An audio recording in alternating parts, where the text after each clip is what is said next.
আমি খাই না। দেখো তুমি মদ খাও না? না, আমার খিদে পেলে আমি চা খাই বা বিস্কুট খাই, মানে বিস্কুট চা, শুধু চা না, শুধু চা তো খাওয়া যায় না, অবশ্যই না। তো বিস্কুট চা অথবা তোমার কি কিছু খাবার মানে চায়ের সঙ্গে খাওয়ার মতো থাকলে, যেমন ব্রেড ছিল, ব্রেড বিস্কুট রুটি এরকম হ্যাঁ খেলাম। তো ঘরে তো আটা ময়দা থাকে না, এ তো কত মাস ধরে বলতে পারো বছরও থাকে না, তো তা নাস্তা তৈরি হবে কোথা থেকে?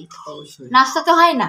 তার মানে তুমি নেশা দেখার দিক থেকে যাও না? না, আমি কোনো নেশা করি না, শুধু হ্যাঁ সবাই দেখতে পাই যে চা খাই, এটা সবাই দেখে, ও তো নরমাল দিদি, ওটা প্রত্যেক বাড়ি খায় ভদ্র ঠিক। আর এটা যদি আমি যখন আমার পরিবারের সঙ্গে থেকেছি, পরিবারের থেকে শিখিয়েছি চা খাওয়াটা। যদি না পরিবার থেকে, তাহলে আমার এই অভ্যাস। তুমি আদার্স কি অন্য কোনো নেশা টেশা করো? না, আমি কোনো নেশা করি না। কোনোদিন করেছো? না না না।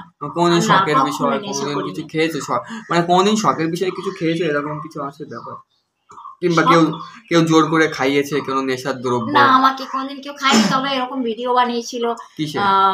এবার আমি জানি না গো, অনেক সময় হ্যাঁ তুমি যেরকম কথা বলছো, ধরো কোনো খাবারের মধ্যে যদি মিশিয়ে দেয়, তাহলে সেই পাপিরই তো দোষ হবে না, যে পাপি মদ মিশিয়ে খাবার দেয়, সেই পাপির দোষ।